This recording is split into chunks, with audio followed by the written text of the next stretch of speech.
Pues bueno, formalmente buenos días para todas y todos. Como les decía, si tienen alguna consulta o algo por el estilo, pues por acá estamos a la orden.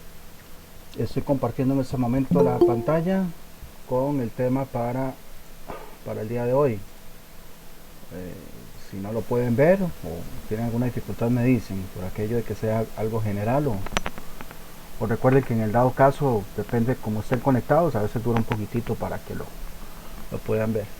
Igualmente ahí ya tienen la semana, déjenme verificar por acá que está disponible la semana 3.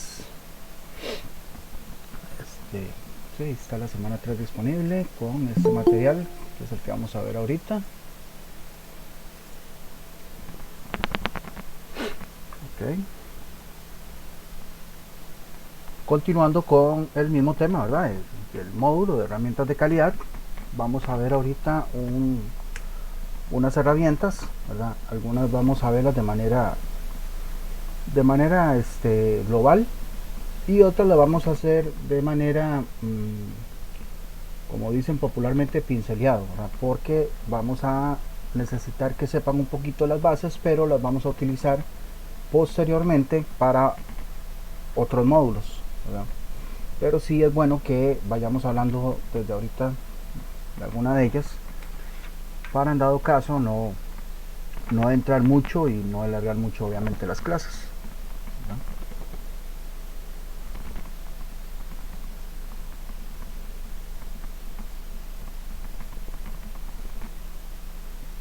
Okay, entonces tenemos para el día de hoy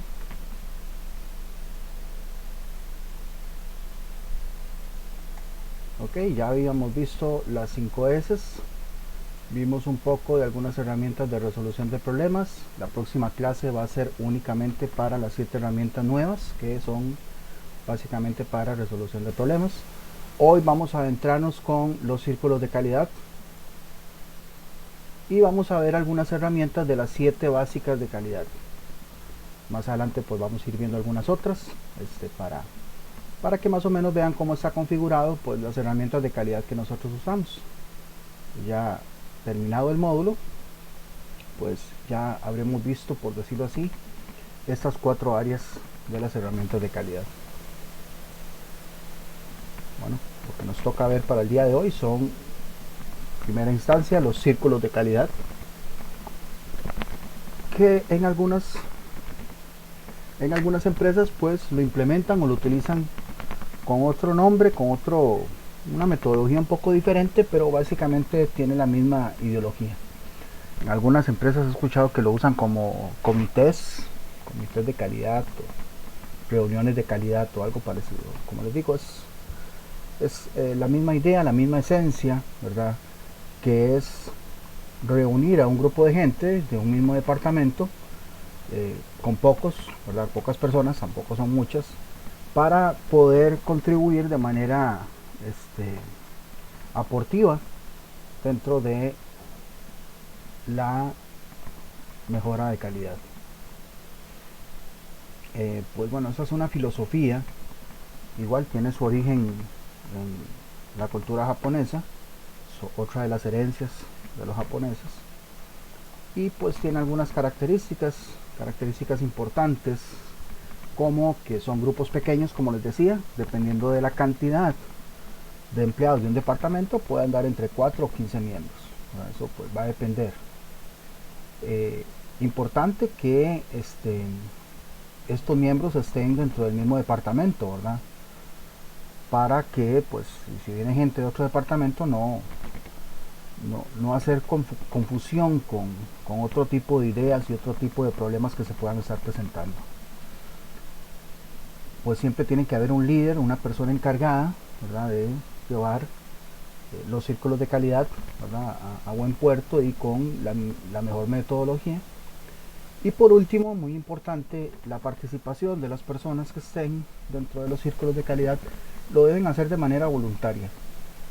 O sea, tienen que estar ahí voluntariamente, no podrían estar obligados, porque si no perdería un poco la esencia de de la iniciativa de colaborar con la mejora de los procesos.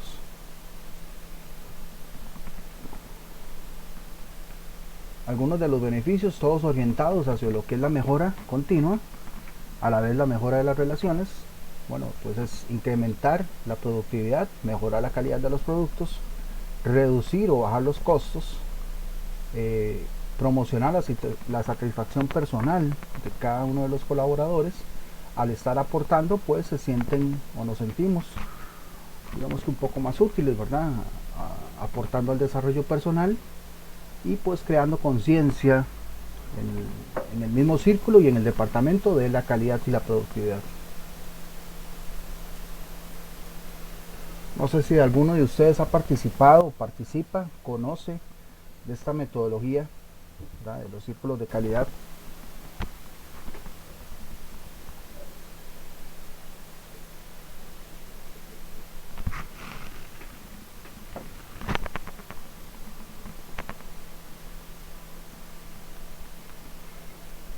No. Creo que sería como un estilo courting, ¿no? ¿Cómo dijo la palabra, perdón? Courting.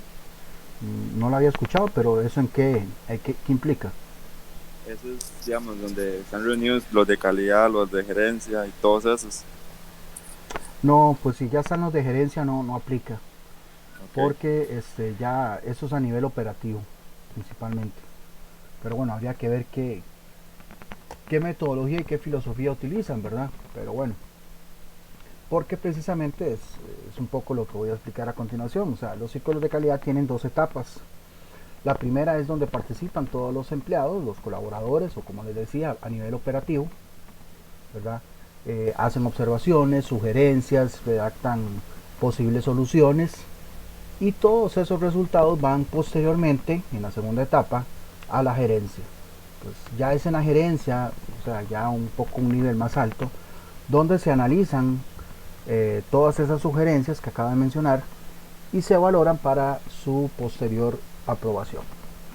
O sea, no es que todo lo que salga de los círculos de calidad lo van a realizar, ¿verdad? Porque obviamente a nivel gerencial, de dirección, pues consideran diferentes variables, ¿verdad? La parte de costo, la parte de viabilidad, de tiempo y demás, ¿verdad?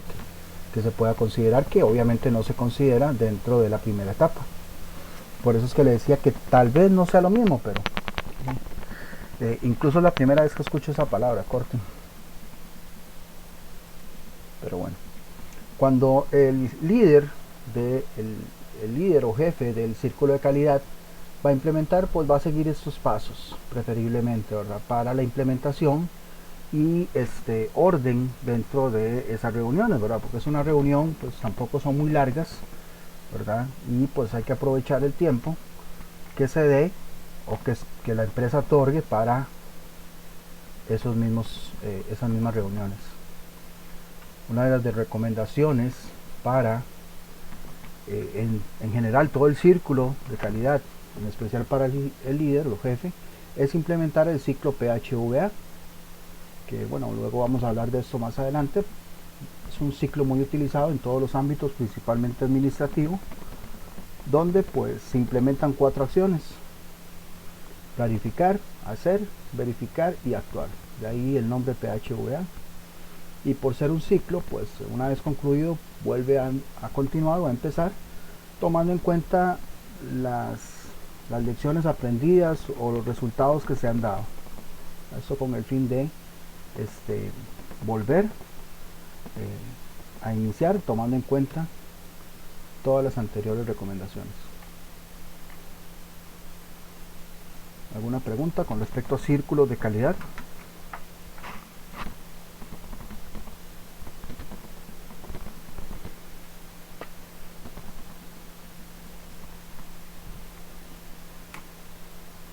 Ok, ahora vamos a hablar de las hojas de verificación, que también tienen varios nombres. Les llaman hojas de chequeo, hojas de marcar, o en inglés que les dicen checklist, ¿verdad? Son hojas donde simple y sencillamente se va marcando la presencia o no presencia de las situaciones que se están inspeccionando. Utilizado mucho en el área de inspección principalmente, así que si alguno ha trabajado o trabaja de inspector, probablemente haya utilizado alguna de estas hojas de verificación. Es el principal objetivo es recolectar datos, ¿verdad? Y la verificación de que se estén cumpliendo los requerimientos que establece la empresa como tal, ¿verdad? O probablemente también lo establezca un cliente externo.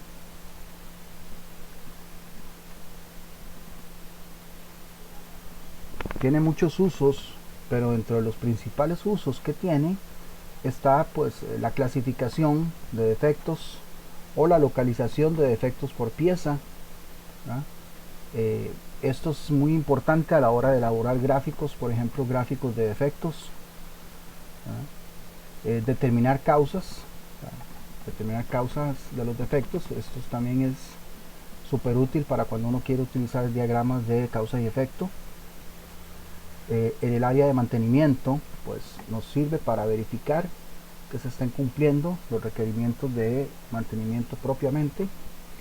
Dentro de lo que es industria alimentaria es un requisito cumplir con las buenas prácticas de manufactura. Las buenas prácticas de manufactura exige tener las hojas de verificación para el cumplimiento de requisitos en esta área. Lugares importantes, lugares específicos, por ejemplo los baños.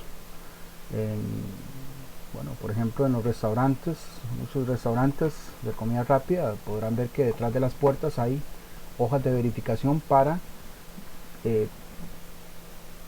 verificar, valga la redundancia, de que se estén brindando las condiciones ideales, por ejemplo en ese lugar que sería el baño, que tal vez sean las que podamos ver, pero a nivel operativo pues ya se dan en diferentes áreas.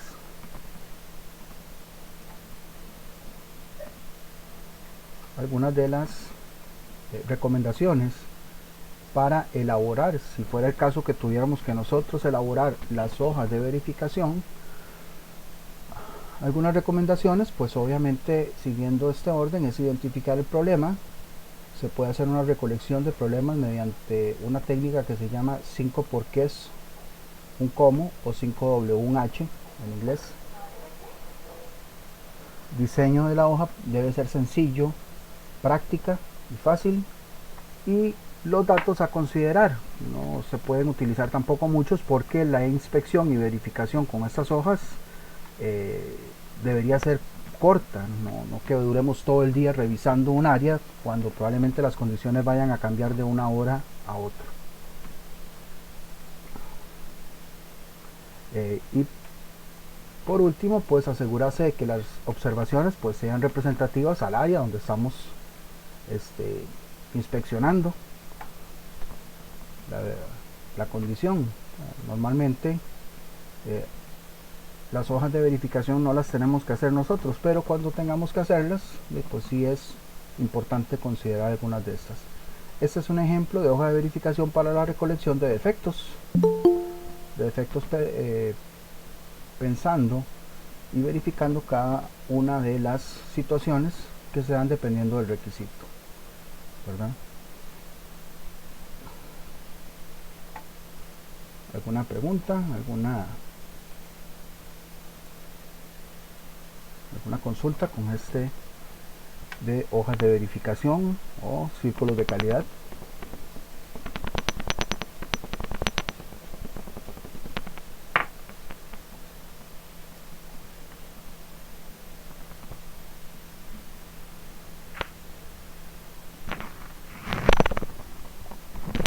Están muy callados. Bueno, por lo menos espero que estén poniendo atención. Profe, disculpe. Esto de la hoja de verificación no me queda muy claro. Bueno, que ahí vi algunos números. 1, 3, 5, 3, 6, 3. Sí, probablemente. En sí la hoja no la encuentro clara. No sé. Sí, Nunca la he usado, entonces que no la conozco. sí, porque esta hoja, bueno, la puse ahí de ejemplo, ¿verdad? Pero Ah, tal vez sí lo que más probablemente les pueda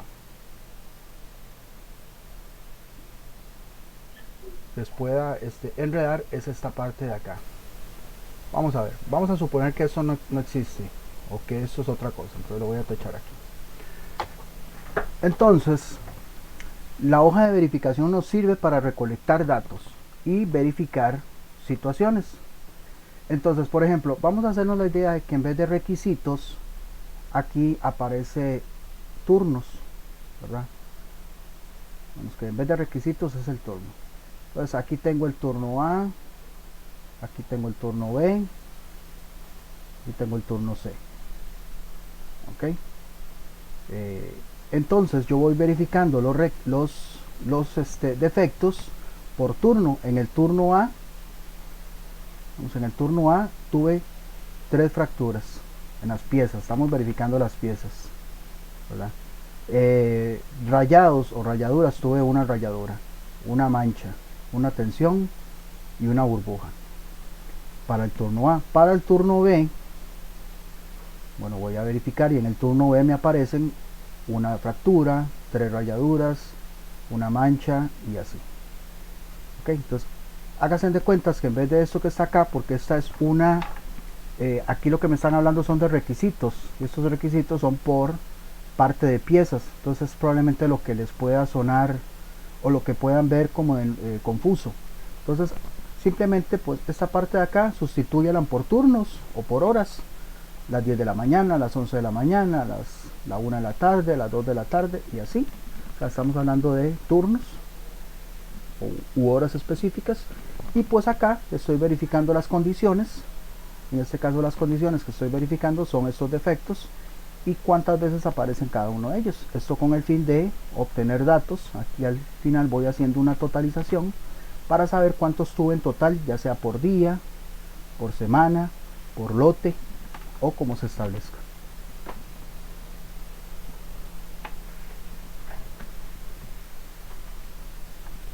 No sé si tal vez así así lo puedan ver un poco más, digamos, más entendible. Oh, ok, me quedó sí más claro. Sí, porque lo que no entendía era si era uno raya inclinada 3 o 1/3 o 2/3, Sí, sí, entonces era lo que eso se refiere a, a la parte de la pieza. Pero sí, ok, obviamente ya uno estando dentro de un lugar, pues entiende, ¿verdad? La simbología de la hoja. sí, ok. ¿Alguna, No, perfecto, gracias. okay, ¿alguna otra pregunta?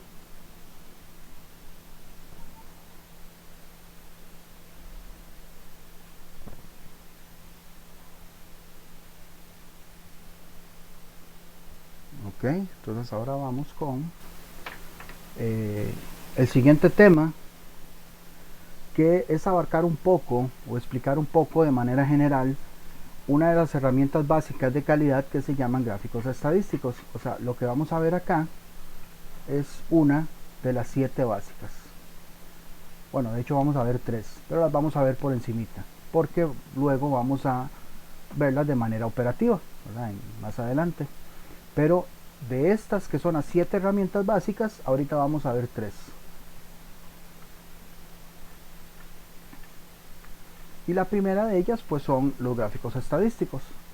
Bueno, para los que han llevado estadística, para los que conocen un poco de estadística básica, se les va a hacer muy sencillo y muy identificable, ¿verdad? Porque se refiere a la creación de gráficos, ¿verdad? Gráficos comunes y corrientes, ¿verdad? Que se hacen normalmente en Excel, ¿verdad? Y pues son los que me permiten representar de manera simplificada pues una serie de datos, normalmente una cantidad considerable de datos.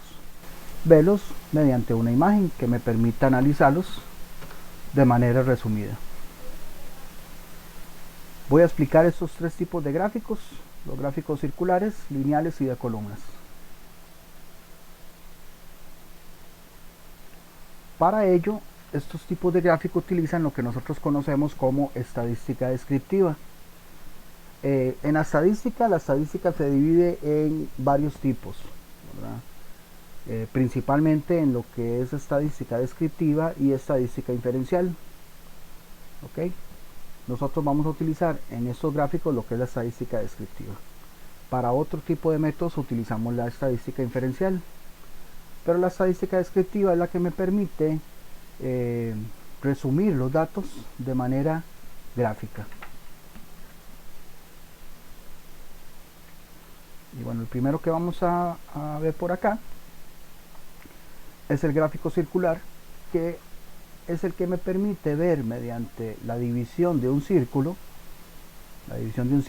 en slices o en partes, la distribución de las variables que estoy analizando. Un ejemplo, tengo estas variables que están acá.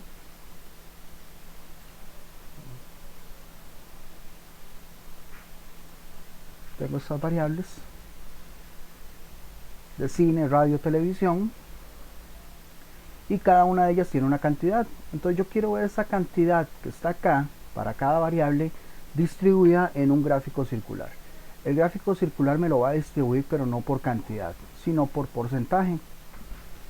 Ok, no me voy a meter mucho ahorita explicando porcentajes porque lo vamos a ver en estadística, en control estadístico, perdón, pero yo igual les dejo acá, por aquello que quieran saber cómo se realiza, cuál es el procedimiento o el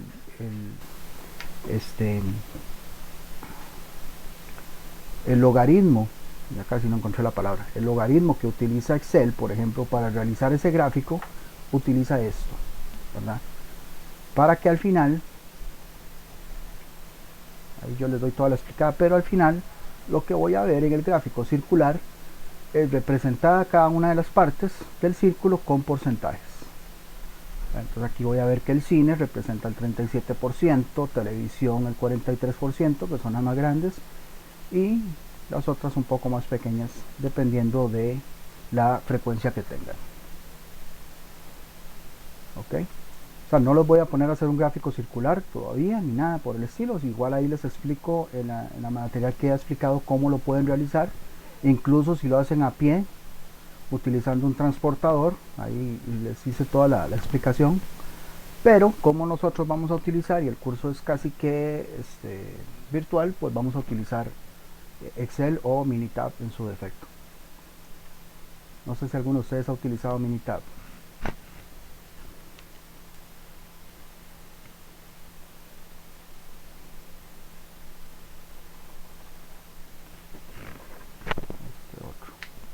Ahora sí.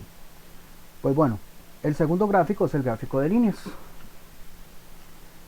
El gráfico de líneas me permite ver el comportamiento de un proceso X a través del tiempo. ¿Qué quiere decir eso? Eso quiere decir que yo tengo eje X y eje Y. Pregunta, ¿alguien sabe de lo que estoy hablando cuando digo eje X y eje Y? Con toda confianza, si alguien por ahí no se acuerda o no tiene idea, para darles, digamos, nada más una breve explicación. Sería bueno con una breve explicación. Ok, nosotros en la ubicación de los datos, digamos en cualquier plano, estamos hablando de un plano, nosotros ubicamos los datos mediante coordenadas. Las coordenadas que utilizamos son las coordenadas X y Y, respectivamente. Siempre se utiliza así, X, Y. El plano, vamos, voy a hacerlo por acá. El plano está conformado por dos ejes, el eje X y el eje Y. Esto es lo que usábamos, ¿verdad?, en el colegio, si alguno se acuerda. Los dos ejes tienen una parte positiva y una parte negativa. La parte positiva en el X está a la derecha y la parte positiva del Y está arriba. Por lo tanto, nosotros lo que vamos a utilizar es esta parte de las coordenadas, la parte positiva del X y la parte positiva, perdón, sí, la parte positiva del X y la parte positiva del Y. O sea, ninguna de estas las vamos a usar, pero esas existen, o sea, que quede claro que existen. Por aquellos que a veces cuando estamos ubicando algunos datos se nos complica porque no sabemos que existen también la parte negativa. Igual no vamos a utilizar números negativos, así es que vamos a utilizar X y Y, horizontal X y vertical Y, siempre.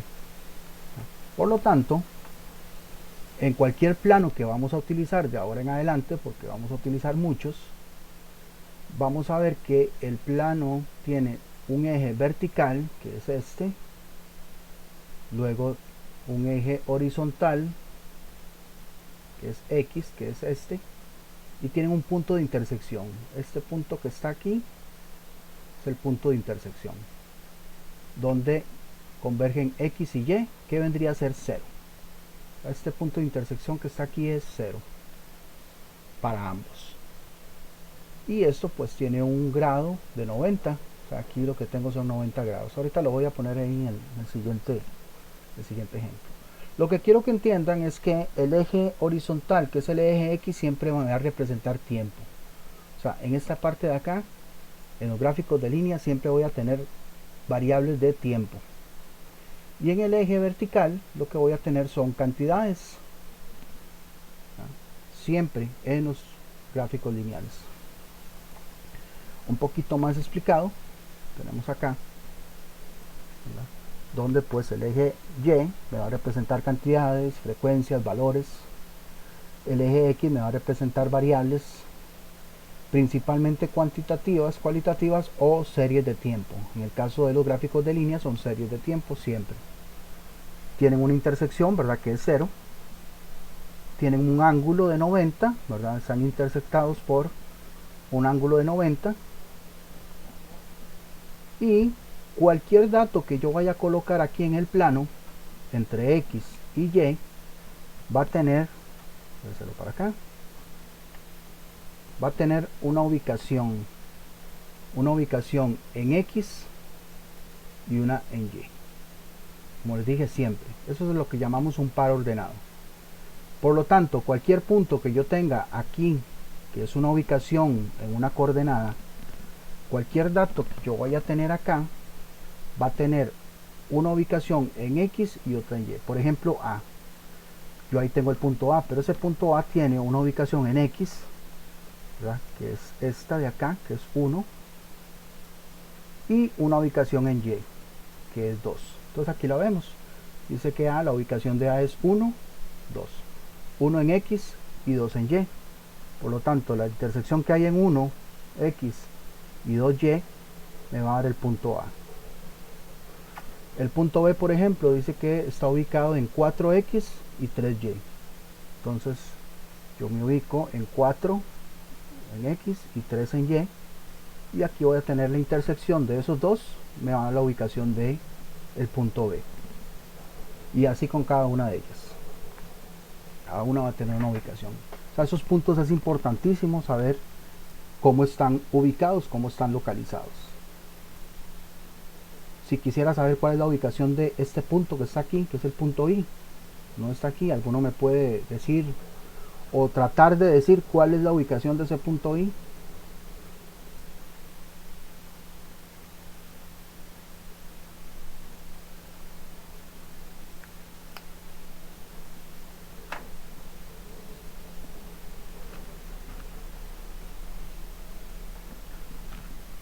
Si todos hablan al mismo tiempo va a ser un poquillo difícil que les entienda, pero digamos que sí, más o menos. Lo estoy analizando. Ok. Me parece que el punto... Sí, ahí no está tan exacta como las demás, ¿verdad? Y obviamente la puse un poquillo difícil. De hecho, yo le iba a hacer la pregunta, porque sí lo vi, que el punto no está céntrico en el... Exacto. donde está, entonces... Sí, De hecho, pensaba hacer la pregunta, pero qué vaina, se la hizo. sí, exactamente. Y obviamente hay que poner cosillas difíciles para ir espabilándolos. Sí, digamos, es fácil cuando está en una cuadrícula como esto, ¿verdad? Y si vamos a hacer esto en hojas cuadriculadas, todavía es mucho más fácil porque puedo tener una precisión mejor. Pero en este caso, pues no está tan preciso, ¿verdad? Está antes del 3, por lo tanto podría decirse que es 2,9. Y está un poquitito más allá del 3 en Y, entonces podríamos decir que es 3,10. Entonces la ubicación de ese punto I, yo podría decir que es, tratando de ser lo más cercano posible, 2,9 en X y 3,10 en Y. Para darle una ubicación. Allá. Okay. Bueno, sería entonces la forma de leerlo, que es lo que no... Sí. El 3,9 o... Esa, Sí, siento que ayer era lo que tal vez no... Pero sí le había visto que no estaba en el lugar como los puntos antes, como todos los demás puntos. Sí, es porque de ahí también vamos a tener datos con decimales, ¿verdad? Entonces, eso va a hacer que en algún momento tengamos que ubicar puntos ahí. Bueno, eso de que tengamos que ubicar puntos está como muy jalado el pelo, ¿verdad? Porque muy probablemente no vayan a tener que hacerlo a papel y lápiz, ¿verdad? Normalmente van a utilizar Excel, que es lo más conveniente, y pues Excel lo va a ubicar de manera automática. Pero sí es importante saber, ¿verdad? Qué es lo que está o qué es lo que está escrito ahí, ¿verdad? ¿Qué es lo que necesito interpretar yo? ¿Verdad? Para que, si en dado caso hay algún error ahí, poder identificarlo también.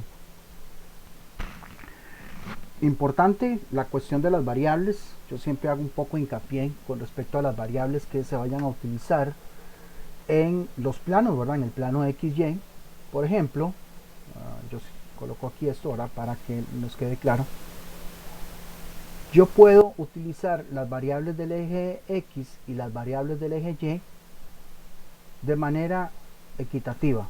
O sea, por ejemplo, aquí ven que va de uno en uno, no hay problema, y en el eje X también va, en el eje Y también va de uno en uno. ¿Esto por qué? Porque las variables en el eje, en cualquiera de los dos ejes, tienen que tener la misma distancia. O sea, tiene que haber la misma distancia entre un dato y otro.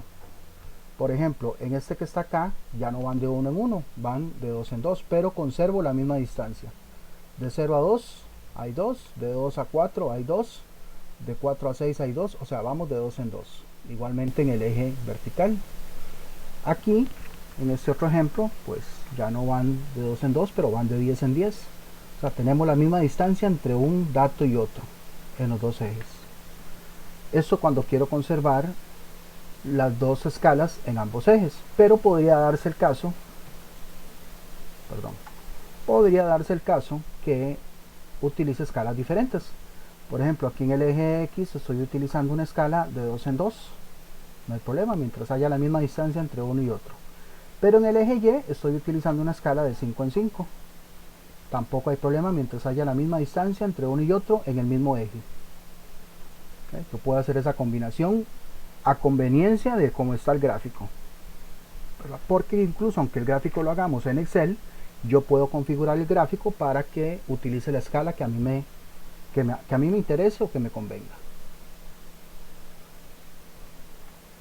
¿Okay? Y para ver un ejemplo de gráfico de línea ya realizado, pues aquí tenemos ¿verdad? Donde yo tengo los meses y las ventas que tengo cada uno de esos meses. Aquí pues los datos que voy a utilizar para el eje X son los meses porque es la variable de tiempo, y las cantidades que son las ventas para el eje Y. Entonces aquí el par ordenado o el punto que voy a colocar en el plano va a estar conformado por X y por Y, por lo tanto la variable X van a ser los meses y las variables Y van a ser las ventas. A la hora, bueno, eso es lo mismo que está aquí, ¿verdad? A la hora de establecer el plano, ¿verdad? Los ejes con las variables, y a la hora de establecer los puntos, tenemos que el primer punto tiene enero y 210 de ventas, pues entonces el punto va a estar en esa intersección, la intersección de X, que es enero, y la intersección de Y, que es 210. Pues ahí vamos a tener los puntos con cada una de las ventas que se realizan con respecto al mes. Para que se haya un gráfico de líneas, lo que hacemos es que unimos los puntos de manera secuencial. ¿Qué quiere decir de manera secuencial? Bueno, el primero con el segundo con el tercero, y así. Para que sé yo, que llegue alguien haga esto, pues esto ya no es secuencial porque me está dejando de lado el tercero entre el segundo y el cuarto. Bueno, aquí mismo se los dejo. Para al final tener un gráfico como este, que es un gráfico de líneas, tal y como lo expliqué, que me permite ver el comportamiento del proceso, en este caso las ventas, a través del tiempo, en este caso por meses. Y ahí más o menos voy viendo que las ventas van incrementando. O esa es la idea, ¿verdad? Que incrementen.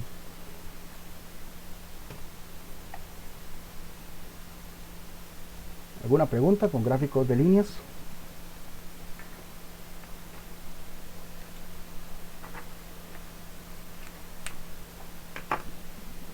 Bueno, y ahora vamos a ver los gráficos de columnas. Como su nombre lo dice, pues son columnas o barras, como ustedes quieran verlo, que están representadas por variables, y cada variable va a tener una altura dependiendo de la cantidad que tenga esa variable. Por ejemplo, yo tengo el departamentos, yo tengo esos 4 departamentos, donde pues cada departamento tiene X cantidad de empleados, ¿no? Entonces, estos empleados me van a definir la altura que va a tener cada una de las barras.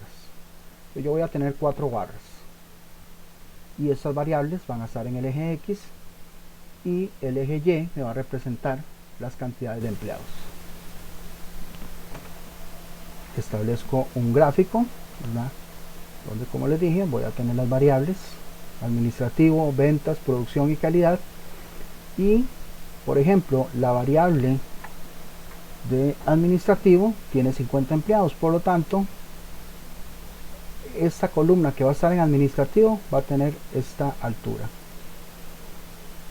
A ver si me acuerdo de las otras: 50, 40 y 60. Entonces esta va a tener una altura de 50, esta va a tener una altura de 40, producción va a tener una altura de 60, y esta otra va a tener una altura de 30. Más o menos esas son las alturas que van a tener. Y a la hora de establecer las barras, pues como les dije, vamos a tener algo como esto. Importante con los gráficos de columnas: los gráficos de columnas, todas las barras tienen que tener la misma anchura o el mismo grosor, y tienen que estar separadas a la misma distancia. Si yo dejé esta distancia entre administrativo y ventas, tengo que dejar esa misma distancia para la siguiente variable, que es producción, igual la misma para la siguiente, que es calidad. ¿Por qué? Porque si yo las hago pegadas o no dejo la misma distancia, se va a ver horrible, perdónenme la palabra, pero es que se va a ver feo, no va a ser un gráfico ni atractivo a la vista ni fácil para interpretar. Entonces, esa es una de las recomendaciones para los gráficos de columna.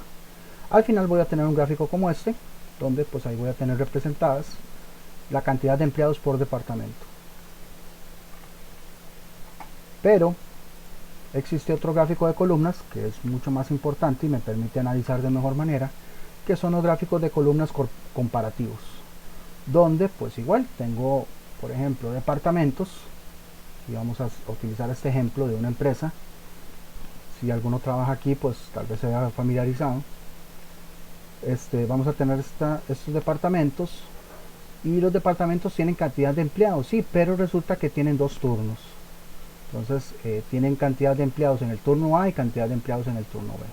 Entonces igual yo voy a tener 4 variables, pero en vez de tener una columna por variable, voy a tener 2 columnas, y ahí voy a poder comparar el turno A y el turno B.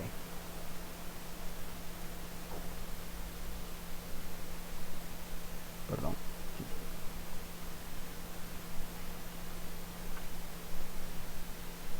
Okay. Entonces yo aquí voy a poder tener las variables, ¿verdad?, que son los departamentos, o sea, son 4 departamentos, pero cada departamento tiene turno A y turno B. Entonces yo aquí puedo ver comparado la cantidad de empleados de cada turno. Qué sé yo, me dicen, es que el turno A está produciendo menos que el turno B en el departamento 2. Entonces sí, está produciendo menos porque tiene menos empleados. Entonces yo aquí lo puedo ver de manera más gráfica, así que ya, si una cosa es que produzca uno más que otro, pero también hay que ver la cantidad de recursos comparado que tiene uno con otro.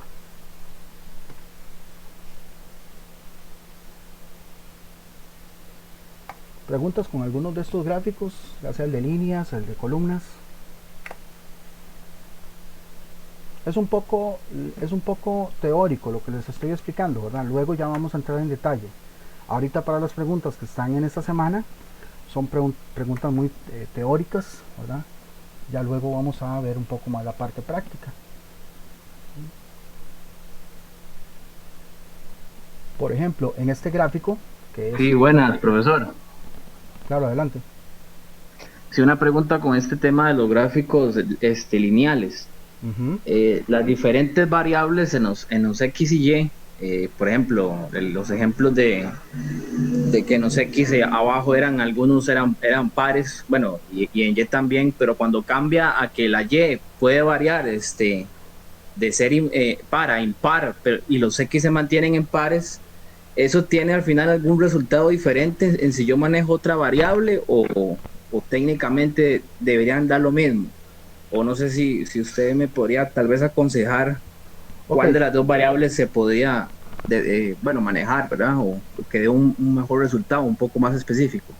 ok, digamos, lo que podría variar, si fuera el caso, ¿verdad? Lo que podría variar es que si usted utiliza una escala de 2 en 2 y otra persona utiliza una de 5 en 5, digamos, la representación se va a ver un poco diferente, pero no es tanta, ¿verdad? Porque el resultado al final de cuentas va a ser el mismo. Lo que sí tienen que tener claro es que si, por ejemplo, yo utilizo una escala en el eje X, por ejemplo en este de acá, bueno, no sé si que también se ve, yo lo veo un poquillo borroso, pero vamos, este de acá. Aquí yo estoy utilizando una Sí, escala. de hecho se ve un poco borroso, pero sí, Sí, sí, sí ok. logro entender. Sí, ok, bueno, aquí yo estoy utilizando una escala de 5 en 5. 5, 10, 15, 20, no hay ningún problema. Siempre y cuando yo utilice esa misma escala en este mismo eje, yo no voy a tener problemas. El problema es que yo tenga 5, 10, 15, luego pase a 30, luego pase a 40 y así estoy cometiendo un gravísimo error. Siempre y cuando en el mismo eje yo tenga la misma escala, no va a haber problema.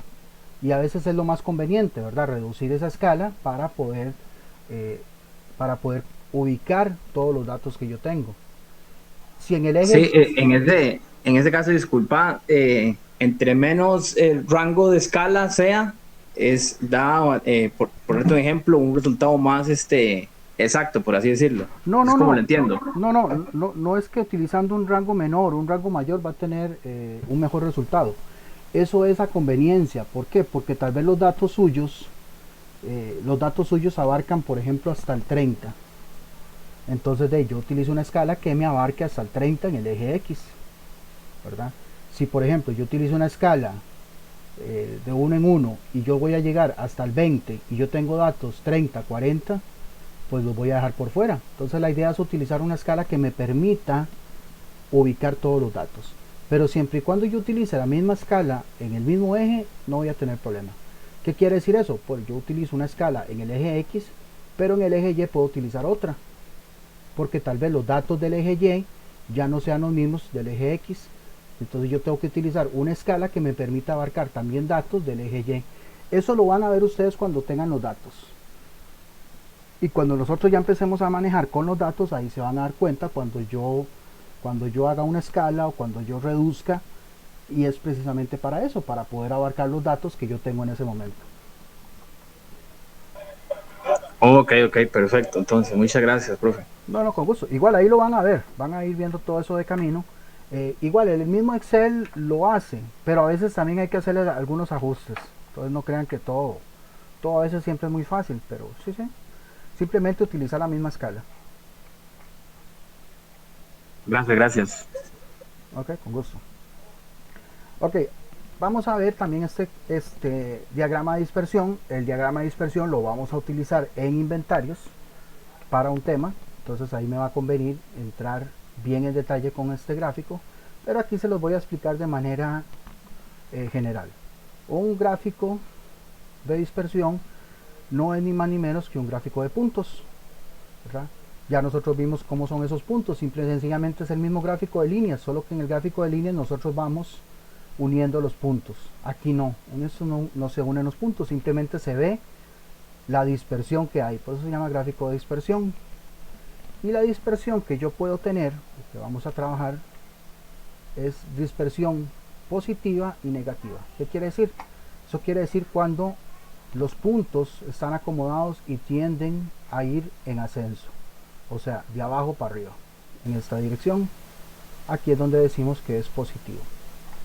O los puntos tienen esta otra dirección, que en vez de ir de abajo para arriba, van de arriba para abajo y tienden a ser negativos. ¿Que está bien o que está mal? No, ninguno está bueno, ninguno está malo. No por ser positivo quiere decir que está bien. simple y sencillamente tienen esa dirección. O sea, estos van creciendo y estos van disminuyendo. Eso lo único que me indica es relación positiva o negativa, que son los que pues en buena teoría utilizamos. Hay varios modelos matemáticos, no voy a entrar mucho en detalle, pero el modelo matemático que vamos a ver o que se utiliza para los gráficos de dispersión es este modelo matemático, que es A más B por X, donde vamos a tener una predicción del Y con este modelo matemático para calcular la pendiente.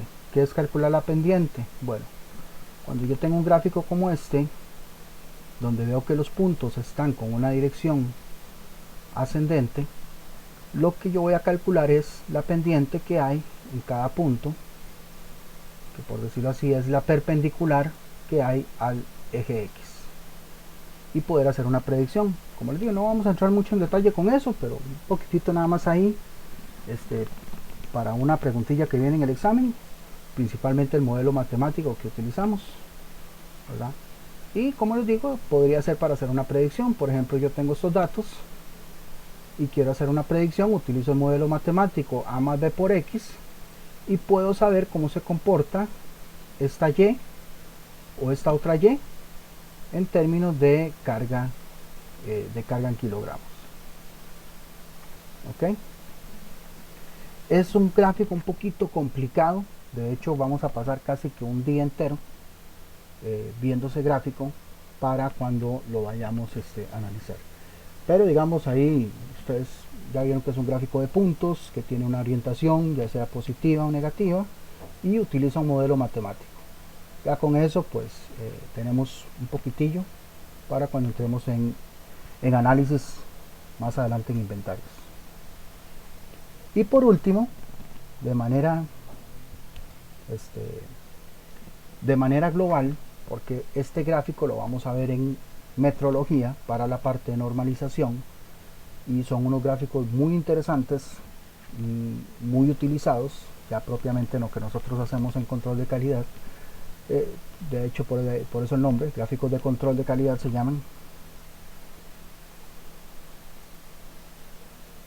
Lo que nos sirve es para analizar el comportamiento, ¿verdad?, de los procesos, y en este caso se utilizan a través del tiempo, y como son a través del tiempo, utilizamos como base un gráfico de líneas. Entonces lo importante de haber visto primero los gráficos de líneas para cuando vayamos a implementar los gráficos de control, ¿verdad?, que me va a permitir ver el comportamiento del proceso, ya sea por turno, por muestra, por tiempos de inspección, etcétera. Importante, utilizan límites, por eso la parte de líneas, porque cada límite va a ser una línea. Estos gráficos tienen dos tipos de límites, pero nosotros vamos a utilizar estos límites de control únicamente, que son los que son generados por medio del proceso. Los otros límites son establecidos por el cliente y pues eso ya se utilizan en otros ámbitos. De ahí lo importante de conocer las líneas, porque van a estar establecidos por límites superior, central y el inferior. Nada más para que se den una idea, hay varios tipos de gráficos de control, ¿verdad?, pero nosotros vamos a ver los gráficos de promedios y rangos. Entonces, para que se den una idea hacia dónde tendríamos que llegar, o sea, tendríamos que utilizar tipos de datos continuos en subgrupos y grupos menores a 8. O sea, vean toda la ruta que sigue. Pero también hay otros tipos de gráficos, solo que estos los vamos a ver por encima, una explicación muy simple, porque casi todos utilizan la misma metodología, simplemente cambian las fórmulas.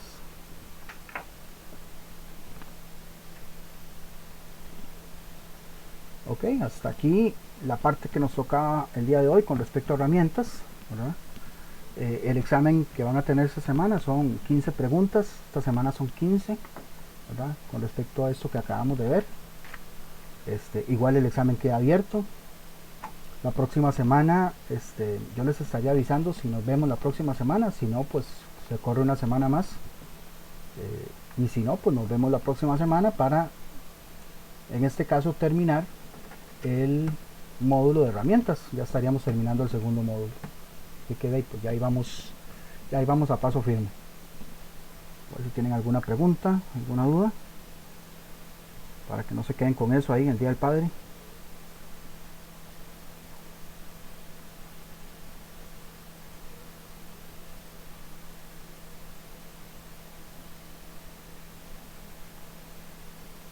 Nadie.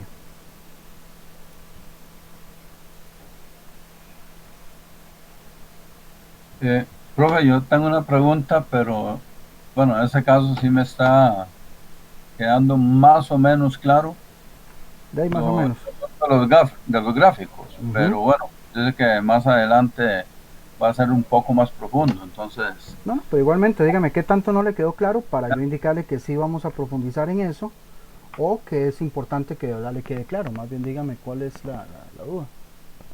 No, es nada más el asunto de del gráfico de los variantes, es la que más pero bueno, cuando estudie la lección tal vez lo aclare un poquito la duda. Ok, perfecto. Pero es que no sé cómo explicarle, cómo decirle qué es lo que no me quedó claro. O sea, bueno, yo por la costumbre, sábados y domingos me meto en la lección y la estudio, la repaso, Okay, me hago mi propio, ¿cómo les, o sea, la estudio y hago ahí mis cuestionarios y mis situaciones, ¿no? Me estás hablando de esta parte que expliqué antes, de las sí, pero, o sea, hay algo que no me quedó claro.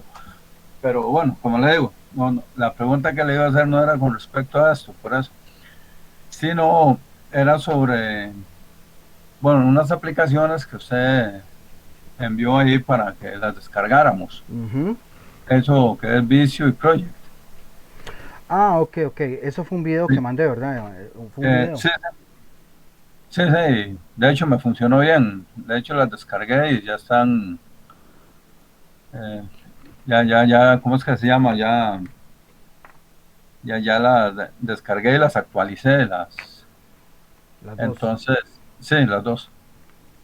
Y no sé si eso cuándo se va a trabajar o nada más los mantenemos ahí mientras, a su tiempo, ¿no? Ok, ya le explico. Okay. Con respecto a, bueno, es que ese video que yo lo encontré y me sirvió a mí también para los que tenemos versión 2019, ¿verdad? Ahí dice. Y da el chance de descargar Project y Vicio, ¿verdad?